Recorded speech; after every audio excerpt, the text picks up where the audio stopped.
मोक्षमार्गस्य नेतारं भेत्तारं कर्मभोभृतां ज्ञातारं विश्वतत्त्वानां वन्दे तद्गुणलब्धये। तत्वर सूत्र के 9वें अध्याय की हम चर्चा कर रहे हैं। संवर निर्जरा दो तत्वों का खुलासा यहाँ पर चल रहा है। एक कैसे प्रकट होता है उसकी चर्चा बताई जा रही है, जिसमें 12 प्रकार के तपों की चर्चा हमने 2 सूत्रों में देखी, जिसमें बहिरंग तपों का ज़्यादा वर्णन करने की आवश्यकता को महसूस ना करते हुए अंतरंग तपों की चर्चा करना प्रारंभ करी है, जिसमें हमने प्रायश्चित के 9 भेद पूर्व कक्षा में देखे थे। आज हम आगे बढ़ते हैं। चलेगा आज 23वां सूत्र। ये विनय तप संबंधी चर्चा चलेगी। 3 सूत्र में एक साथ पढ़ूंगा, आप थोड़ा गौर करेंगे मेरी तरफ। 20वें सूत्र का विनय शब्द, 21वें सूत्र का चतुः यह शब्द, और फिर आइए 23वां सूत्र पढ़ते हैं। ज्ञान दर्शन चारित्रोपचाराः। विनय तप के 4 भेद बताए जा रहे हैं। ज्ञान विनय, दर्शन विनय, चारित्र विनय और उपचार विनय। देखिए, ज्ञान विनय का अर्थ ये है कि जो साधक जीव है उसको द्वादशांग 14 पूर्व जितना भी जैन वाङ्मय, जैन शासन है, उसके प्रति अगाध बहुमान महिमा आती है।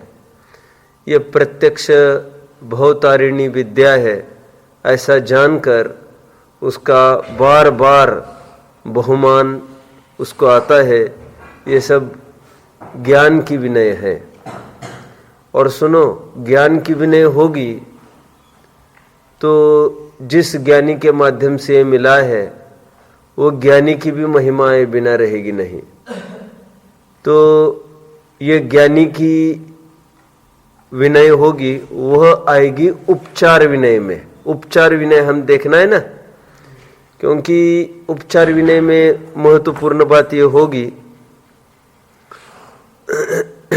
उनको नम्रतापूर्वक हाथ जोड़कर नमस्कार करना, गुणों का स्तवन करना, और यदि परोक्ष हो तो गुणों का स्तवन और स्मरण मात्र करना। फिर हाँ, हाथ जोड़ना भी वहाँ पर भी संभव है वैसे तो, लेकिन यदि प्रत्यक्ष हो तो अंजलि जोड़ना, खड़े होना देखते ही सन्मुख जाना, उनके पीछे गमन करना आदि, ये उपचार विनय में जाने वाला है। इसलिए ज्ञान विनय और ज्ञानी की विनय, ऐसा दोनों बातें लगा लेना। हमने एक गाथा देखी थी 17वीं 18वीं, समय सार के आपको ज्ञान होगा। जह नाम को विपुरिसो रायानम जानिऊन सद्दहदी अणुचरदी दव्वोय पुनः अथत्योपयतेन। जो अर्थार्थी जन है वे धनार्थी, वो जो धनार्थी है जीव, वह धनी की सेवा करे। क्यों?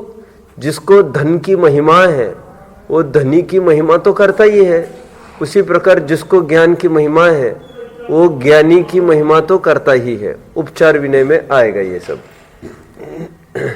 ठीक है, देखिए आगे। ज्ञान विनय हुआ, दर्शन विनय में आइए।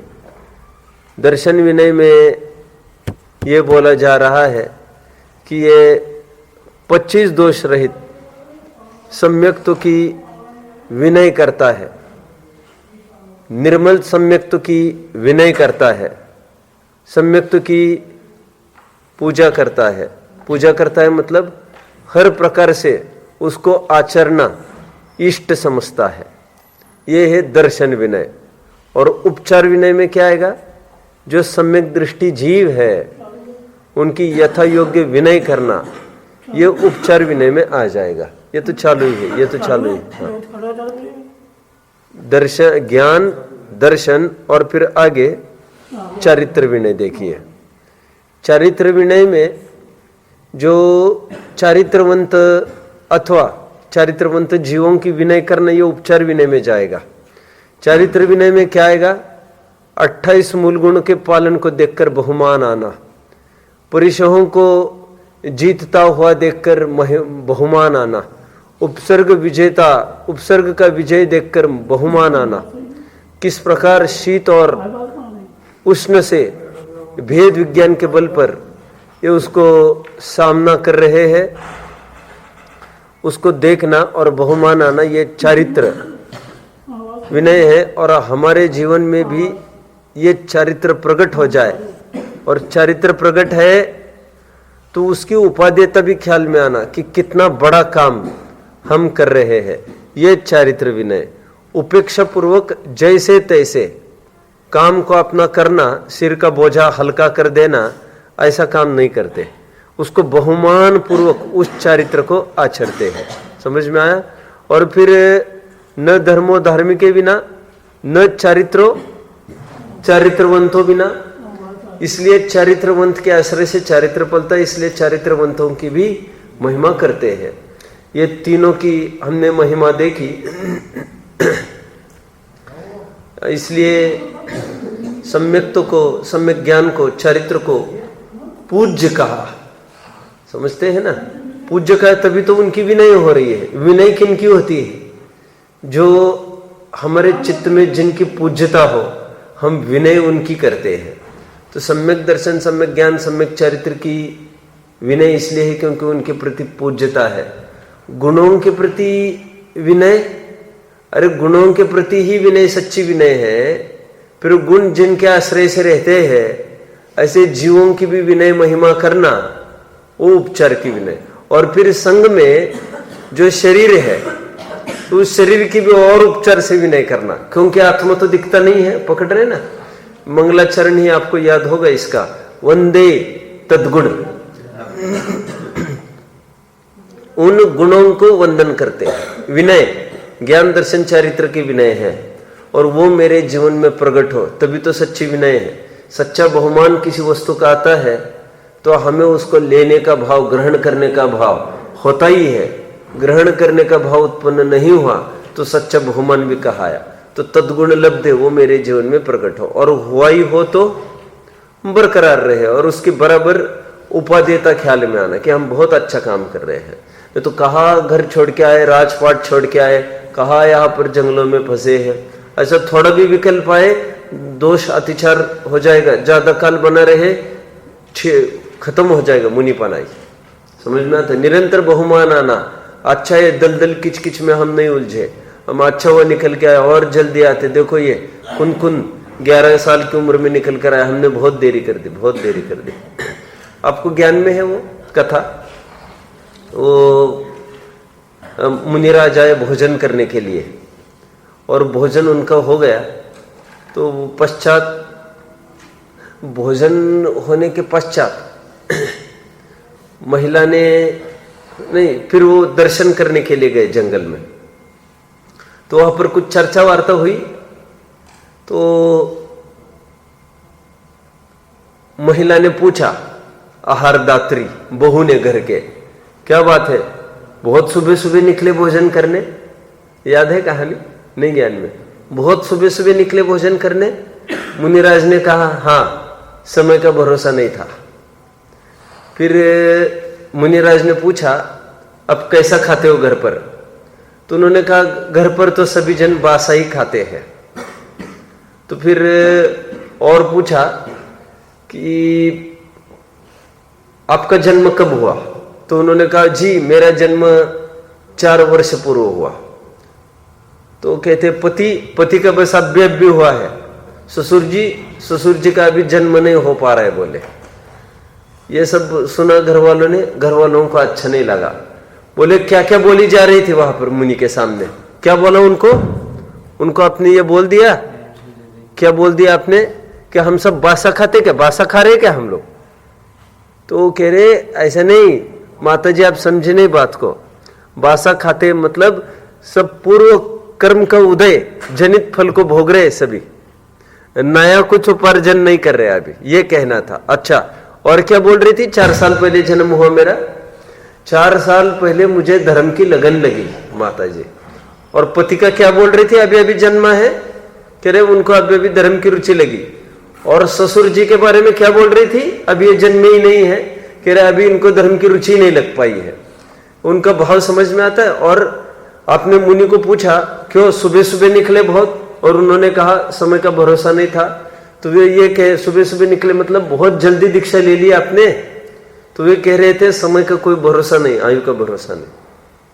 तो शीघ्र अतिशीघ्र मैंने दीक्षा ले ली। कोड लैंग्वेज में ये सब चर्चा हुई, समझ में आता है आप सबको कहानी? ये बहू और मुनि के बीच में चर्चा संपन्न हो रही थी, और ये सास ससुर को अज्ञानी थे, समझ नहीं पा रहे थे भाषा को। तो इस बाद में समझा दिया उनको। मैंने क्यों कहा, ये सच्चा बहुमान ज्ञान दर्शन विनय के प्रति आता है तो रत्नत्रय के धारक जीवों के प्रति भी आता ही है सहज रूप में। उपचार विनय भी हो गया, और भी अन्य अन्य विनय है जिसमें जैसे लोक विनय। लोक विनय में जो लौकिक हमारे संबंध हो उनके प्रति यथा योग्य आदर सम्मान करना, अनुकूल वचन बोलना, प्रिय वचन बोलना, ये सब लोक विनय में आएगा। अर्थ विनय, प्रयोजन की सिद्धि पूर्ता विनय कैसे करना। मोक्ष विनय भी है, मोक्ष में मार्ग में लगना, मोक्ष मार्ग में, ये परमार्थ मोक्ष विनय है। और जो लगे हैं उनके प्रति बहुमान आना, ये मोक्ष विनय है। और भी कई प्रकार के विनय यहाँ पर बताए हैं, लेकिन मूल रूप से हमने 4 प्रकार के विनय तप की चर्चा देखी। ज्ञान, दर्शन, चारित्र और उपचार। इसमें आप समझ रहे होंगे ये अंतरंग गुणों से किस प्रकार संबंध रखते हैं, इसलिए इनकी गिनती अंतरंग तपों के अंतर्गत की है। ठीक है, बहिरंग में कुछ नहीं दिखेगा ये नहीं, लेकिन पूरा इसका विनय बहुमान ये अंतरंग की वस्तु है। गुणेशु प्रमोदम, प्रमोद होना ये दिल की बात है, तो इसलिए ये अंतरंग तपों में इसको डाल दिया। आइए हम आगे के सूत्र की तरफ बढ़ते हैं। कुछ विशेष इस सूत्र में बात आएगी। देखिए, थोड़ी अटपटी भी लगेगी कुछ बात। ये वैयावृत्त का प्रकरण चलेगा। सूत्र को फिर याद करिए। कौन सा सूत्र याद करना है? 20वां। प्रायश्चित विनय के बाद वैयावृत्य आया था। 20वां सूत्र देखिए वैयावृत्य शब्द, फिर 21वां सूत्र देखिए 10 वैयावृत्ति के 10 भेद बताएंगे, और उस पूर्वक फिर 24वां सूत्र हमें पढ़ना है। पहले तो वैयावृत्ति का अर्थ मैंने आपको उस दिन बताया था। व्यावृत्ति ये जो शब्द है ये बस इसी के अर्थ वाला है। व्यावृत्त होना मतलब हटना, निवृत्त होना। इसलिए वैयावृत्ति का परमार्थ अर्थ होता है निवृत्ति। नास्तिपरक, अस्थिपरक भी किया जा सकता है। विआवृत्ति, वि के 2 अर्थ हो सकते हैं। नास्तिपरक करेंगे तो विगत, अलग हो जाना, निकल जाना। वृत्ति, निकल जाना। राग द्वेष के पोषण की वृत्ति, निकल जाना। व्यावृत्ति निवृत्ति जिसको मैं कह रहा था, ये वैयावृत्ति का नास्तिपरक अर्थ हुआ। अस्थिपरक अर्थ कैसे बनेगा? वि का अर्थ किस रूप में लगाएंगे? फिर वि उपसर्ग का अर्थ किस रूप में लगेगा? किस रूप में लगेगा? फिर विशेष रूप से, चहु ओर से वृत्ति करना, तो ये अस्थिपरक अर्थ में चला जाएगा। तो वृत्ति करना ये प्रवृत्ति परक हो गया।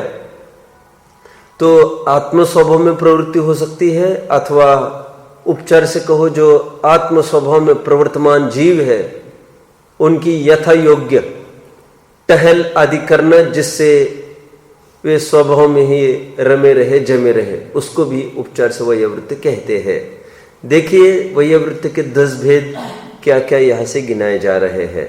आचार्य 1, उपाध्याय 2, ये हरेक के आगे वैयावृत्ति लगेगा। जैसे आचार्य वैयावृत्ति, उपाध्याय वैयावृत्ति, तपस्वी वैयावृत्ति, शैक्ष वैयावृत्ति, ग्लान वैयावृत्ति, गण वैयावृत्ति, कुल वैयावृत्ति, संघ वैयावृत्ति, साधु वैयावृत्ति और मनोज्ञानाम और मनोज्ञ की वैयावृत्ति।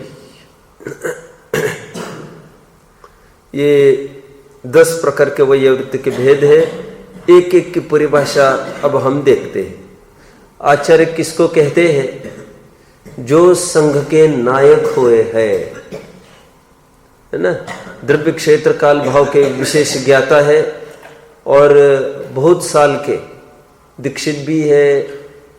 सब प्रकार के बहुआयामी जिनका व्यक्तित्व है, जिनको कहते हैं ना ऑलराउंडर, ऐसे ये आचार्य है।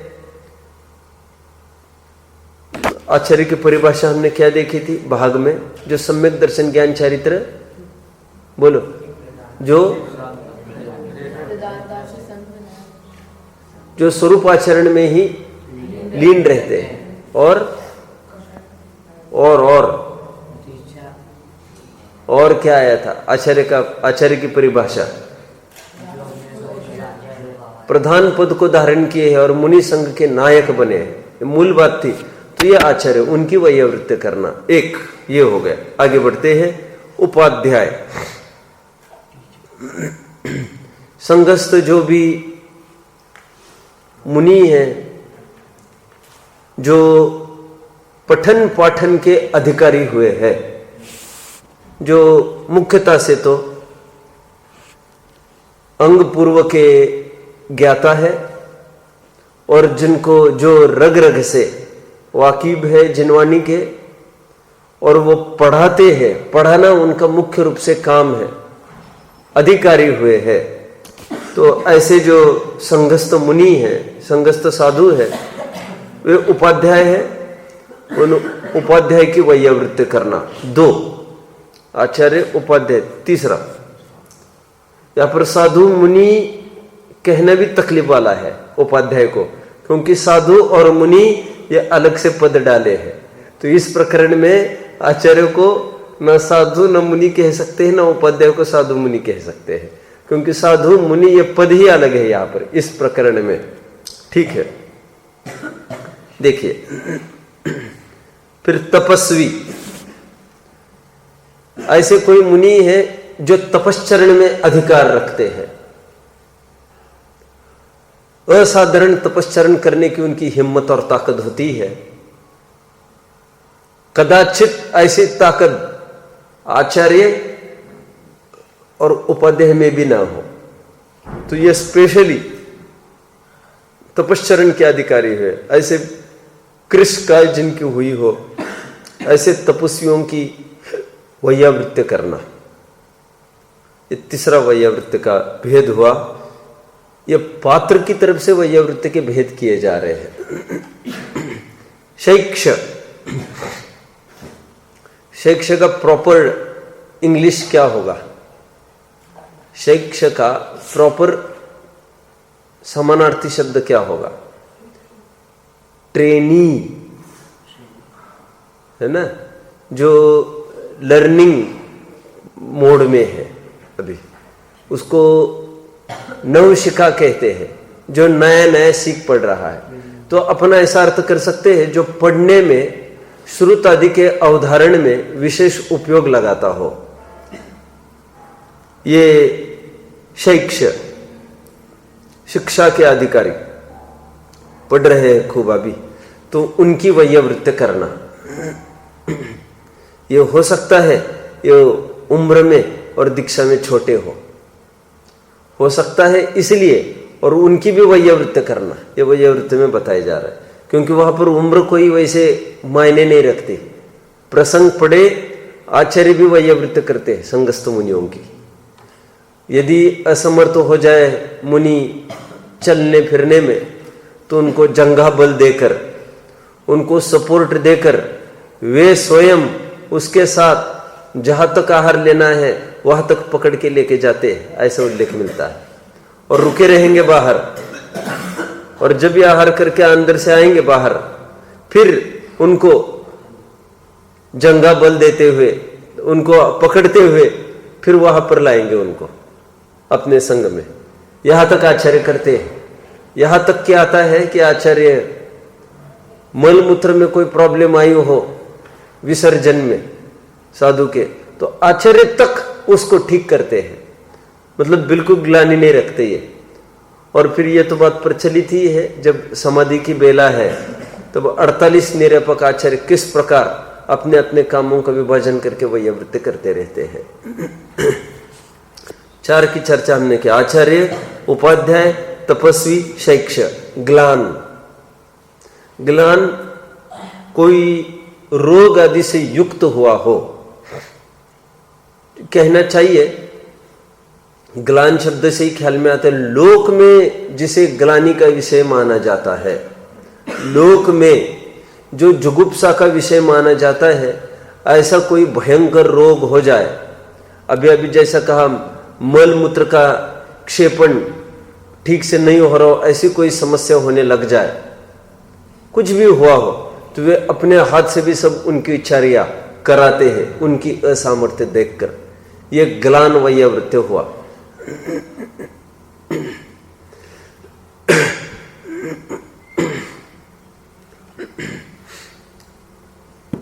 बहुत बड़ी बात है। देखो, दवा पानी तो हर कोई दे सकता है। वृद्धों को अपने घर बुजुर्ग है, उनके हर कोई पैर दबाना, दवा देना, भोजन करने, सेवा कर सकता है, कपड़े धोना आदि। लेकिन उनके मल मूत्र का विसर्जन हुआ हो तो आंख भौ बिना सिकोड़े, नाक भौ बिना सिकोड़े, और बिल्कुल उनके प्रति उपेक्षा न करके बहुत आदर से, प्रेम से, जिस प्रकार एक माँ अपने बच्चों का पालन पोषण करती है, ठीक उसी प्रकार शुश्रूषा करती है, ठीक उसी प्रकार आपस में मुनिगण ऐसा करते रहते हैं। मुनि तन मलिनन देख घिनावे।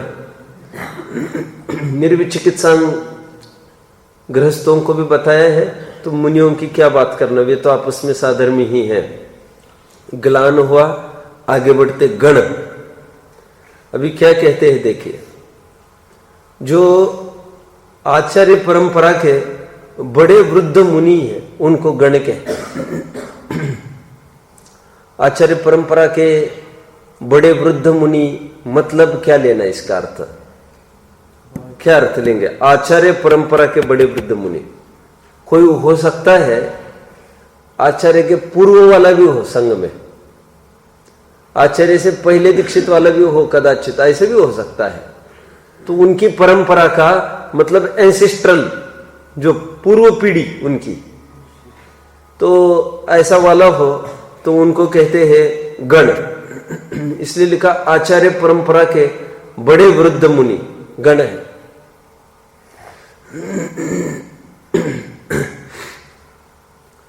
तो उनकी वैयावृत्ति करना, ये गण वैयावृत्ति है। आगे कुल वैयावृत्ति, कुल का अर्थ देखिए क्या करते हैं। जो आचार्य है, दीक्षा देते हैं, उनके जो शिष्य गण हैं तो उनको कहेंगे कुल। मतलब हम भी तो उनके शिष्य ही है मान के चलिए, तो और भी ऐसे कोई शिष्य है तो वे हमारे लिए हो गए कुल।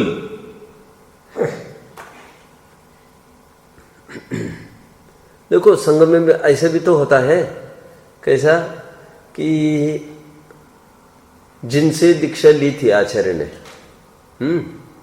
अब वे ही फिर से अपने एक काम करो, देखो ऐसा करो, जो मूल में आचार्य थे उन्होंने अपना आचार्य पद का भार अभी जो आचार्य विद्यमान है उन पर किया है, और वे जो पूर्व आचार्य थे वे भी संघ में विराजते, तो उन्हीं आचार्य को क्या कहेंगे फिर हम? गण। Very nice, very nice. तो वे सीधे डायरेक्ट शिष्य के रूप में नहीं होंगे, वैसे वे अभी तो गुरु शिष्य का नाता लगाएंगे तो लगेगा तो ऐसा ही कि ये शिष्य है और जो आज आचार्य पद पर है वे गुरु है, ऐसा होने पर भी। लेकिन ये प्राचीन वाले हुए ना ये, तो शिष्य में कौन आएगा? जो बाद में इन्होंने जिनको दीक्षा दी, नए नए लोगों को फर्स्ट स्ट्रोक में जिन्होंने गृहस्थावस्था का छेद करा के जिनको दीक्षा दी है, तो इस शिष्य के अंतर्गत आएंगे तो उनको कहेंगे कुल। तो उनकी वैयावृत्ति करना, ये कुल वैयावृत्ति। आगे बढ़ो, संघ वैयावृत्ति। देखो कितना सूत्र बड़ा किया है इन्होंने, और 10 प्रकार के संतों को गिनाया है यहां पर। जबकि इतना ही कहते आपस में मुनियों को एक दूसरों के साथ करना चाहिए, ऐसा कहने में आपत्ति बाधा ये है, कोई इतना ही माने कि सीनियर्स की करना वैयावृत्ति, तो जूनियर की कौन बताएगा? और फिर आचार्यों की तो सब करना चाहेंगे, पीड़ित है रोगी है उनकी कौन करेगा? तो ये अनेक अनेक प्रकार से भाव भाषण हो। अच्छा, जो हमको पढ़ाते टीचर है उनकी तो सब कराएंगे, जो नहीं पढ़ाते उनकी कौन कराएगा? और यहाँ पर तो सब साधक देखना है सबको, रत्नत्रय के आराधक। हमको पढ़ाते और हमको दीक्षा दिया, हमको कहाँ से लाया? ये सब एक ही पद के प्रतीक है और एक ही आराधन के आराधक है, तो सबको एक प्रकार से देखना चाहिए हमको। ये कहाँ तक आए? कुल तक आए। संघ, संघ का 2 प्रकार से परिभाषण हो सकता है। एक तो यति, मुनि, अनगार, ऋषि, इनको भी चतुर्विध संघ कहते हैं। जो रिद्धिधारी मुनि हो उनको ऋषि कहते हैं, जो मनपरे ज्ञान आदि के धारी हो उन्हें मुनि कहते हैं, और जो इंद्रियों को वश में करने वाले हैं विशेष रूप से उनको यति कहते हैं। यत्न परायण, यत्न निरंतर उसी में प्रयासरत है यति।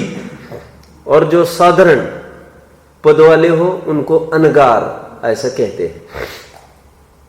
साधारण मतलब ये सामान्य टर्म है, अनगार। गृह त्यागी जो भी हो वो अनगार। ऐसे चतुर्विध संघ की सेवा करना, अथवा मुनि, आर्यिका, श्रावक, श्राविका, ऐसा भी अर्थ निकल सकता है।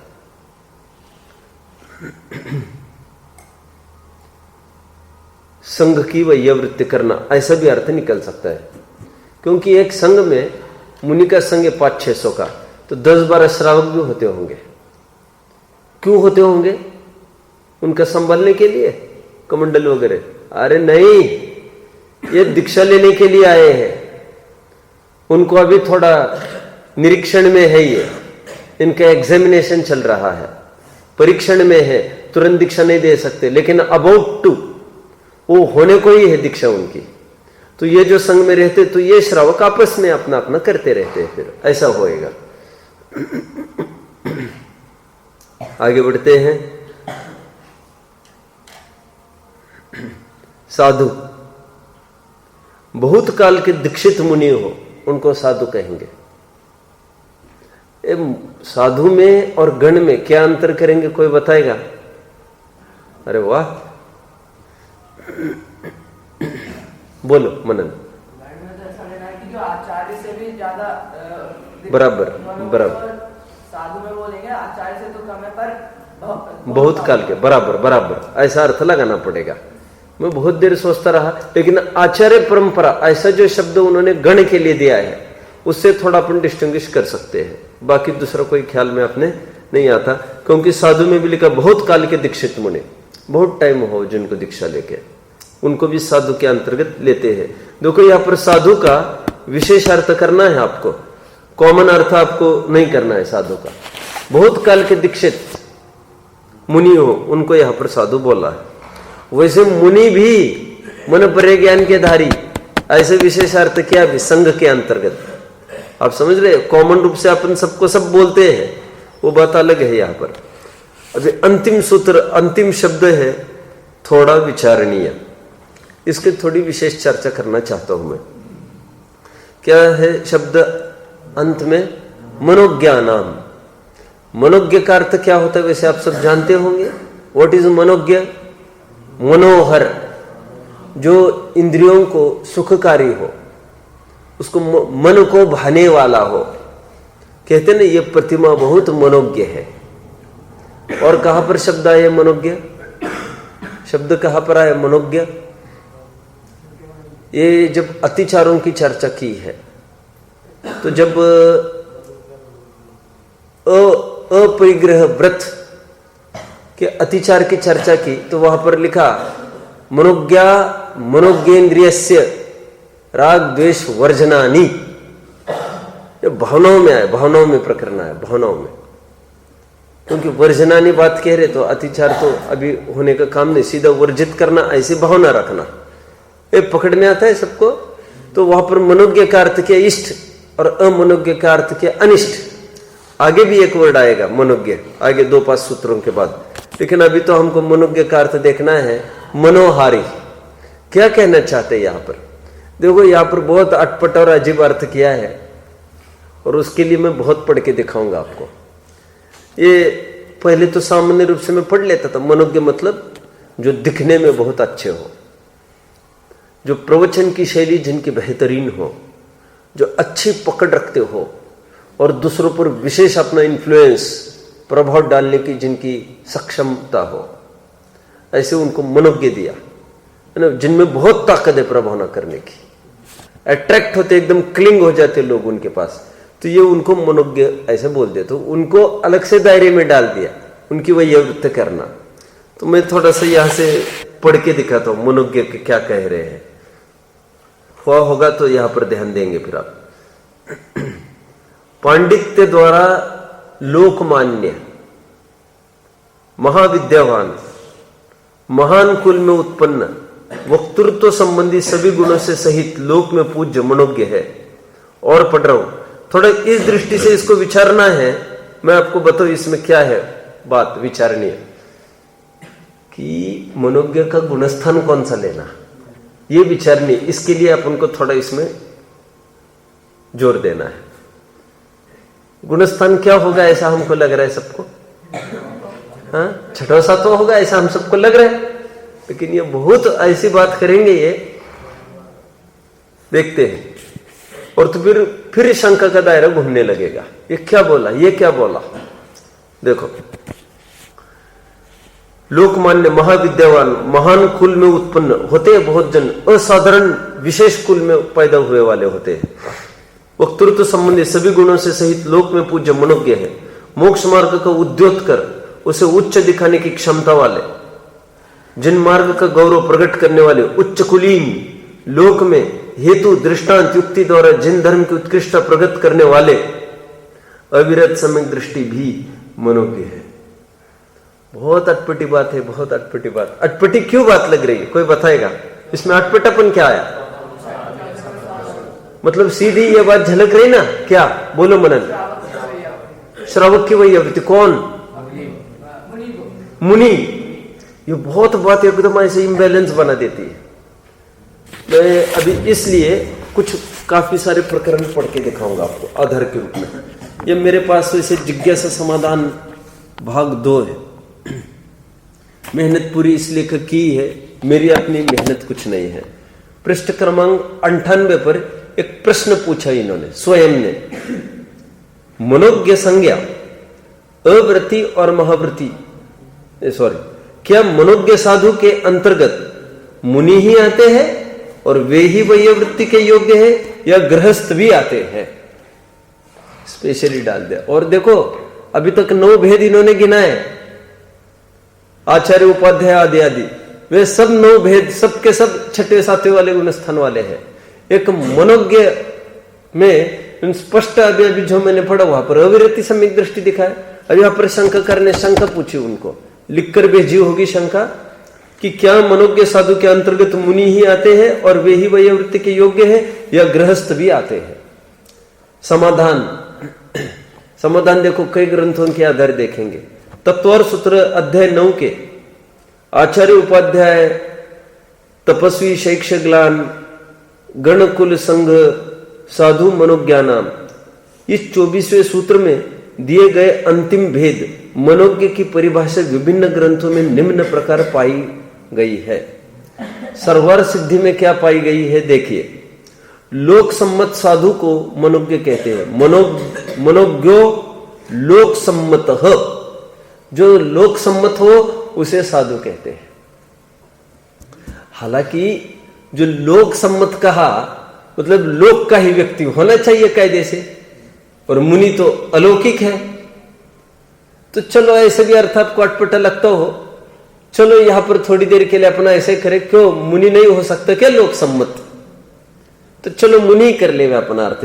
यहां पर सर्वर सिद्धिकार ने बिल्कुल ही हैज केप्ट मम, उन्होंने कुछ खोला नहीं है गुण स्थानों में, इतना ही बोल रहे हैं लोक सम्मत साधु को मनोज्ञ कहते हैं। साधु भी जोड़ दिया है और तो और देखो, वैसे मूल में मनोज्ञ लोक सम्मत इतना ही दिया था, साधु इन्होंने अपनी तरफ से जोड़ दिया अर्थ करने वाले ने, क्योंकि मूल शंका का दायरा ही यह है कि गुणस्थान कौन सा सेट करे, और उसमें साधु जोड़ना बहुत घातक है। और जोड़ेंगे भी साधु तो साधु तो भले आदमी बोलो तो चौथे को भी जाता है, सज्जन को साधु कहते हैं। समझ में आता है ये क्योंकि लोक का ही अर्थ करना पड़ेगा। फिर साधु, आप साधुवाद के पात्र हैं, साधु साधु साधु, समझते हैं? Nice nice nice. अपन भी एक पद्धति चालू करना चाहिए। किसी को कोई इनाम मिला, कोई अच्छा काम किया, मुझे ये नहीं समझ में आता तालियां बजाने के आप क्यों कहते भक्ति वाले? जो भक्ति कर रहे थे ना आप लोग रात में, मैं कल रात में सुन रहा था, पहला योग बना, वैसे अलग से बैठता ही नहीं हूं मैं, आज के लिए यहां बैठता और वो चालू था तो मैं उसमें सुन रहा था। अपन ताली बजाने की प्रेरणा हम नहीं दे रहे, हम इसकी प्रेरणा जरूर दे रहे कि सब मिलके गाए। समझ में आता है? ताली बजाने में क्या रखा है? रात के टाइम में मीठी मीठी ताली बजाएंगे आप लोग, मीठी मीठी ताली। चलो ठीक है, चलो आगे बढ़ते हैं। मुझे तो कुछ कहना था, क्या कहना था वैसे? हाँ, साधु कहना था मुझे। तो किसी को भी कुछ ग्रीट करना हो हमको, साधु साधु साधु ऐसा अपन बोल सकते हैं, very good very good very good. तो किसी को भी एक बहुमान के रूप में, तो हमको तो अर्थ देखना है कौन से गुण स्थान के दायरे में आएंगे। यहां पर तो मूल शब्द क्या था? मनोज्ञो लोक सम्मत हो। तो अर्थ ये किया इन्होंने, जो लोक सम्मत हो साधु हो वो मनोज्ञ। अपन साधु को हटा देंगे, जो लोक सम्मत हो वो मनोज्ञ। राजवार्तिक में क्या लिखते देखो, 3 परिभाषा राजवार्तिक की।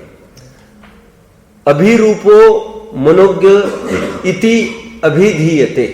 क्या बोला? इसका अर्थ कोई बताएगा? अभिरूपो मनोज्ञ इति अभिधीयते, एक परिभाषा तो ये आई। ये बोल रहे वहां पर अभिरूप अर्थात सुंदर रूपवान, मनोहर को मनोज्ञ कहते हैं। बस हो गया, इन्होंने इतना ही अर्थ कर दिया। फिर आगे तो राजवार्तिक में ही एक आगे की लाइन में बोल रहे हैं, अथवा अथवा कहकर विद्वान वाग्मी, वाग्मी मतलब वाक्पटु, विद्वान वाग्मी महाकुलीन इति लोकस्य सम्मतः स मनोज्ञ तस्य ग्रहणम प्रवचनस्य लोके गौरव उत्पादन हेतुत्वात्। समझ में आता है सबको?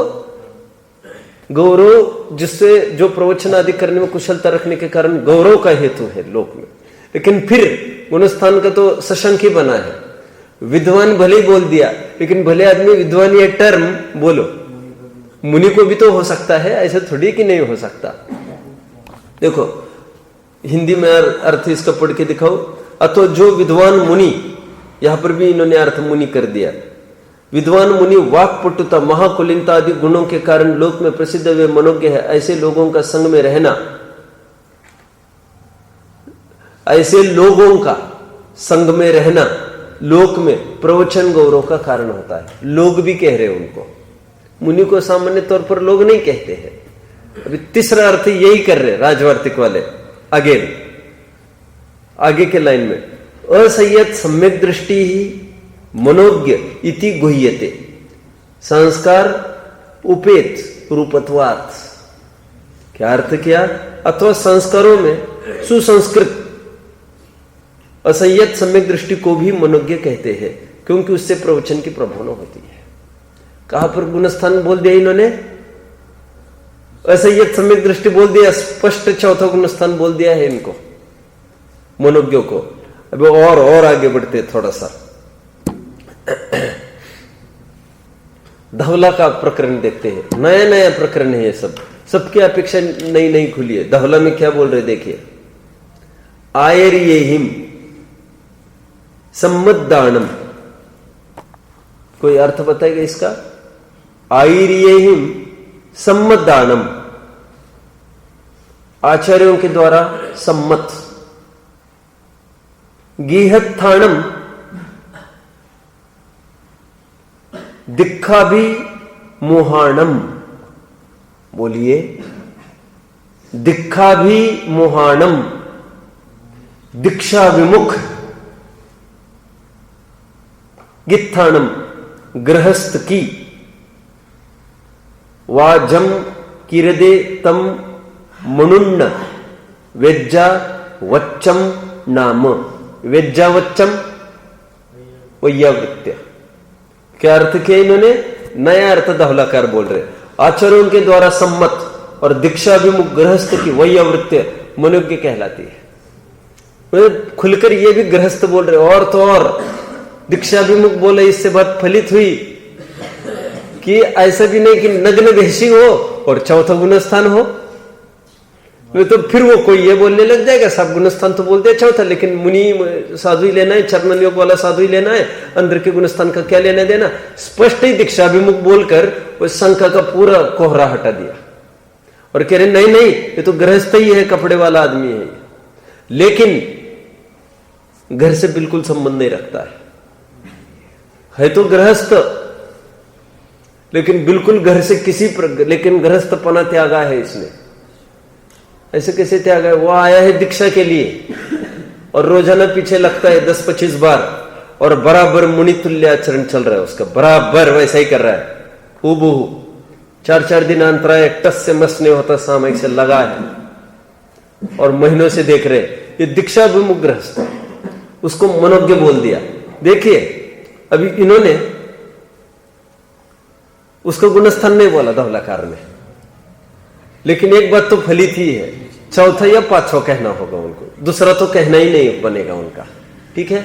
और पांचवे में भी मुश्किल है, अयलक शुल्लक की तरफ संकेत होगा, बिल्कुल भी नहीं। स्पष्ट गृहस्थ भी बोल दिया उन्होंने, हालांकि वे भी है तो गृहस्थ, लेकिन उनके लिए इतना नहीं मस्का लगाते हुए दीक्षा विमुख कहकर ऐसा डाल दिया इन्होंने। और आगे बढ़ना है। अभी चारित्र सार में देखो क्या लिखते हैं, नई अपेक्षा मनोज्ञ की, नई अपेक्षा नहीं, वो आगे आएगी।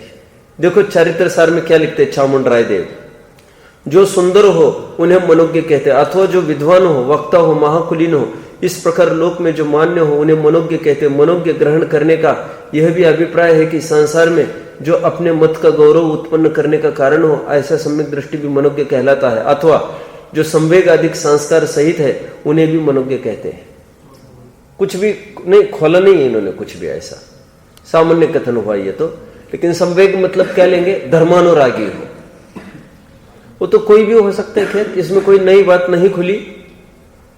अभी ये नया और एक आधार मिलेगा अपने को, ये वीर नंदी सिद्धांत चक्रवर्ती कृत आचार सार एक ग्रंथ है, और आचार सार में देखो क्या प्रकरण आता है। अभी यहां पर तो और गजब आने वाला है, देखिए क्या कहते हैं। रेडी है सब? दीक्षा विमुख श्रावक को मनोज्ञ कहते हैं, एक जो अभी अभी धवलाकार ने बोला ही था। अथवा लोक में जो विद्वान है, वांग्मी है, महाकुलीन आदि जाति से प्रसिद्ध है, जिनका संग में रहना प्रवचन गौरव का कारण है, उनको मनोज्ञ कहते हैं। अथवा जो संस्कार सहित सुसंस्कृत असंयत सम्यक दृष्टि है, वे भी मनोज्ञ है। ये तीन अर्थ तो ऊपरवती हुए हैं। आगे इस ग्रंथ में विद्या जाति आदि से विख्यात जिन धर्म की प्रभावना करने वाले भद्र परिणामी मिथ्या दृष्टि को भी मनोज्ञ में ग्रहण किया है। ठीक है, देखो ऊपर का पढ़ू में, स्पष्ट लिखा, विख्यातो मिथ्या दृग् वाह अस्य संग्रह। क्या लिखा? भद्र परिणामी मिथ्या दृष्टि को भी मनोज्ञ में ग्रहण किया है। और आधार दे रहे सुपार्श्वमती जी ने टीका में भी ऐसा अर्थ किया है। उपर्युक्त प्रमाणों के अनुसार लोक प्रसिद्ध सुंदर साधु को तो मनोज्ञ कहते ही है। दीक्षाभिमुख अथवा लोक प्रसिद्ध असंयत सम्यक दृष्टि अथवा जैन धर्म प्रभाव भद्र परिणामी मिथ्या दृष्टि को भी मनोज्ञ कहा है। अपन ने तो अभी तक इतना ही निर्णय कर पाए हैं कि वो जीव कौन होगा। समझ रहे? अभी एक और पहल करनी है हमको। वो कौन सी? अभी कैसे उनकी वैयावृत्ति करेंगे? मुनि सामान्य श्रावक की करे, ये तो हमने सुना है। चतुर्थ गुणस्थान वर्ती द्रव्यलिंगी मुनि की सेवा करता है। क्यों? वहां पर क्या तर्क दिया था अच्छा पंडित टोडरमल जी ने? बताइए। टोडरमल जी वहां पर ये कहते थे, यह चरणानुयोग का मामला है, इसलिए चरणानुयोग की अपेक्षा देखा जाएगा। जिस प्रकार एक हेतु दिया था, बोलो हेतु क्या दिया था? जिस प्रकार कोई अमीर भी हो, हीन कुली, वो उच्च कुलीन वाले साधारण जनों के सामने भी झुकता है, क्योंकि कुल बहुत मैटर करता है। ठीक उसी प्रकार बोलिए, कोई द्रव्यलिंगी भी मुनि हो, उनके सामने झुकेगा, भले ही सम्यक दृष्टि क्यों न, क्योंकि आचरण का प्रकरण है पूरा। यहां पर क्या बोल रही है? लेकिन एकदम विपरीत बात, वो मुनि ठेठ और तो और मिथ्या दृष्टि भी बोल रहे हैं उसको, और भले ही भद्र परिणामी कहकर उसको थोड़ा सेफ कराया। अभी भद्र परिणामी तो होगा ही, उसमें तो कोई बात ही नहीं है। तो कैसे लागू होगा? तो लागू ऐसे होगा, हो सकता है, ये मैंने मेरा अपने दिमाग से सोच रहा हूं, इन्होंने भी ऐसा कुछ कंक्लूजन पर नहीं आए।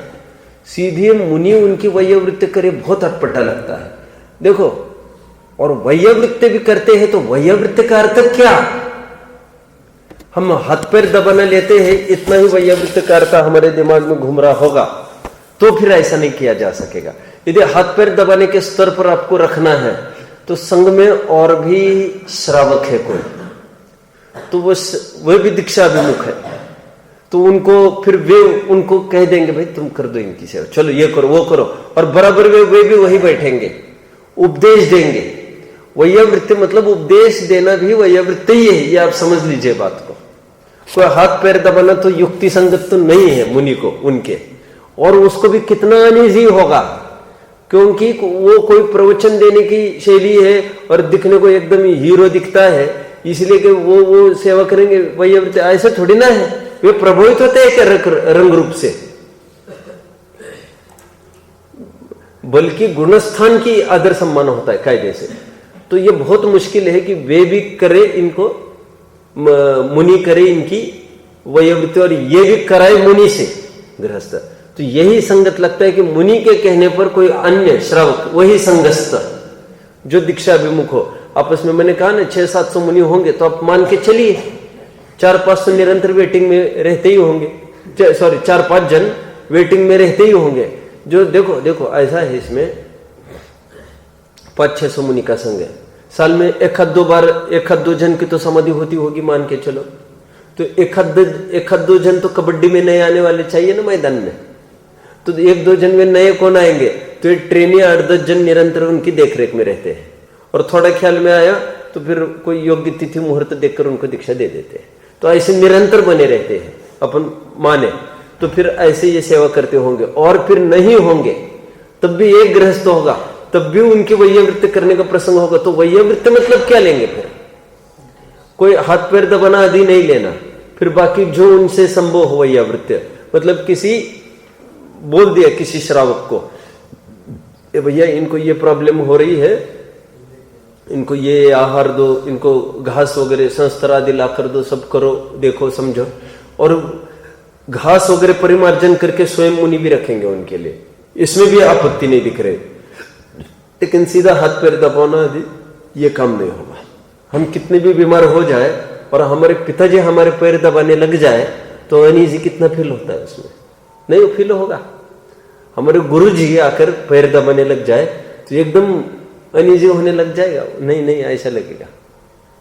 तो ये ऐसे सब है। तो मैंने तो मनोज्ञ पर ज्यादा प्रकाश डालना इष्ट समझा, क्योंकि मुझे कभी बात बहुत में जहां पर आकर अड़ा था, मैंने सोचा कि आप वहां पर भविष्य में ना अड़े, तो इसलिए मैंने ये खोला यहाँ पर इतना।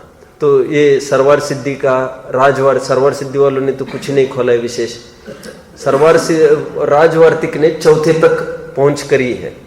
एक अर्थ चौथे वाला भी क्या है, और तो और हमने देखा अभी कौन से ग्रंथ में, आचार सार में स्पष्ट भद्र मिथ्या दृष्टि बोला उसको, और अनुचित भी इसलिए नहीं लग रहा है जब चौथे वाले का बोल रहे हैं तो भद्र मिथ्या दृष्टि की भी क्या तकलीफ है उसमें, क्योंकि वो भी दीक्षा अभिमुख हो सकता है, उसमें कौन सी बड़ी बात है। क्योंकि बाहर के तो आचार विचार को देखकर ही तो वो दी जाती दीक्षा, गुणस्थान कौन देख सकता है और कौन देखता है, ये बात है। कल हम 25वें सूत्र की तरफ बढ़ेंगे, स्वाध्याय की चर्चा कल चलेगी, स्वाध्याय तप की। ओम नमः।